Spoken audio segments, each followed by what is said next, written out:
ভারত ভেঙে যাচ্ছে। হ্যাঁ, আপনি হিসাব মিলিয়ে নিন।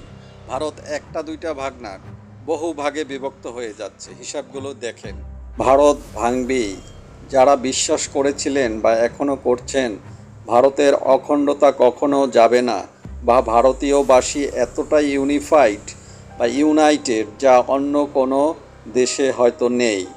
কিন্তু আসেন আসল জায়গায়, কলকাতা, তাদের সংস্কৃতি, তাদের পোশাক, তাদের ভাষা। আর আপনি তামিলনাড়ু, মালায়ালাম, এদের ভাষা, এদের পোশাক, এদের কথা বলা, এদের শারীরিক গঠন, আকৃতি, আপনি কি কোনো মিল পান? এরা সম্পূর্ণ আলাদা জাতি। আপনার এই যে সেভেন সিস্টার্স, তাদের সাথে দিল্লি বা মুম্বাই, যাদেরকে মনে করা হয় ভারতের প্রাণ, সেই অধিবাসীদের সাথে আপনি কি মিল পান? অনেকের ধর্মই হিন্দু এক হতে পারে, কিন্তু সেই হিন্দু ধর্মের মধ্যে তাদের পূজার ক্ষেত্রে বা পূজনীয় দেবতার ক্ষেত্রেও পার্থক্য রয়েছে। তো তাদের মধ্যে একটা চাপা কিন্তু স্বাধীনতার বিষয় আসে যখন প্রাদেশিক বিভিন্ন স্বার্থ আসে, যেমন মমতাই বাঙালিদের ঠকানো হয় কেন্দ্রীয় সরকারের মাধ্যমে।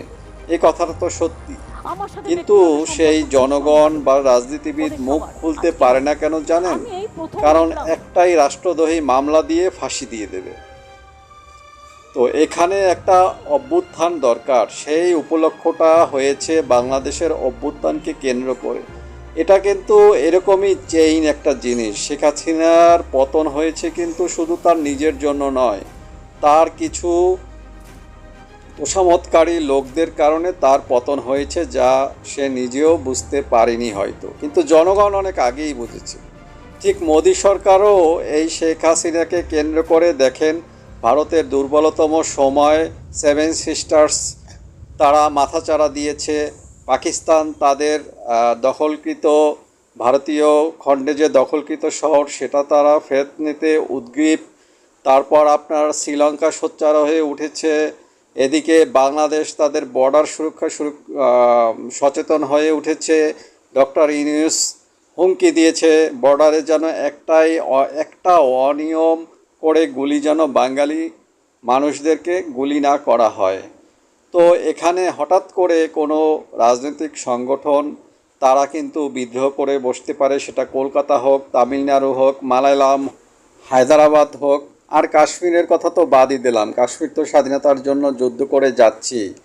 তো ভারতের অখণ্ডতা আপনার জাতিগতভাবেই তাদের দেশের মধ্যে অনেক পার্থক্য রয়েছে, তাদের চিন্তাভাবনা, মত পার্থক্য এবং ভাষা কিন্তু একটা বিরাট বিষয়। মাতৃভাষা, কলকাতার লোক বাংলা ভাষায় কথা বলে। হ্যাঁ, তো আপনার এই যে তেলেগু, তামিল, এরা এরা হঠাৎ করে স্বাধীনতাকামী হতে পারে এবং স্বাধীন রাষ্ট্র হলে ওই প্রদেশ কিন্তু উন্নত হবে। হ্যাঁ, তাদের থেকে অনেক কিছুই কেন্দ্রীয় রাজ্য সরকার আর কিন্তু নিতে পারবে না। তো একটা সিঙ্গাপুর কিন্তু একটা ছোট দেশ, তো সিঙ্গাপুর কিন্তু অনেক উন্নত, আমাদের থেকে অনেক উন্নত, আপনার অর্থনৈতিকভাবে ভারতের থেকেও উন্নত। তো আপনারা যদি মনে করেন কলকাতা স্বাধীন হয়ে আরও অর্থনীতি খারাপ হয়ে যাবে, না, মোটেও না। সেই দেশের অনুযায়ী তাদের অর্থনীতি তারা আরও সচল করতে পারবে। তামিলনাড়ু, হায়দ্রাবাদ তাদের অর্থনীতি আরও সচল করতে পারবে। সো এটা কিন্তু যে কোনো সময় হতে পারে, সময়ের ব্যাপার।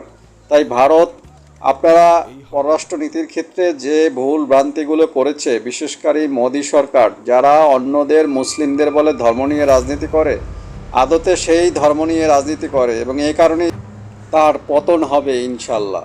মোদী সরকার আসার পরে মুসলমানদের বা মুসলিম অধ্যুষিত রাজনৈতিক দল এলাকার মানুষদের ঘরে ঘরে ঢুকে বিজেপির লোকজন পিটিয়ে মেরেছে। ভালো ভালো সম্ভ্রান্ত ঘরের পুরুষ মহিলাদের মেরেছে।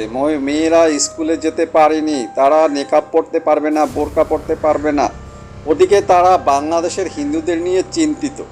এটা তো ভূতের মুখে রাম নাম আর কি, যে হিন্দুরা যে বলে না ভূতের মুখে রাম নাম বা চোরের মুখে আল্লাহর নাম, সেই রকম অবস্থা মোদী সরকার। তারা এই ভারতে হিন্দু এবং মুসলিমের মধ্যে যে বিভেদ, এইটা আগে এতটা প্রকট ছিল না, যেটা মোদী সরকার আসার পর হয়েছে, এবং তারা কট্টর হিন্দু চেতনা মানুষদের মধ্যে জাগিয়ে তুলছে।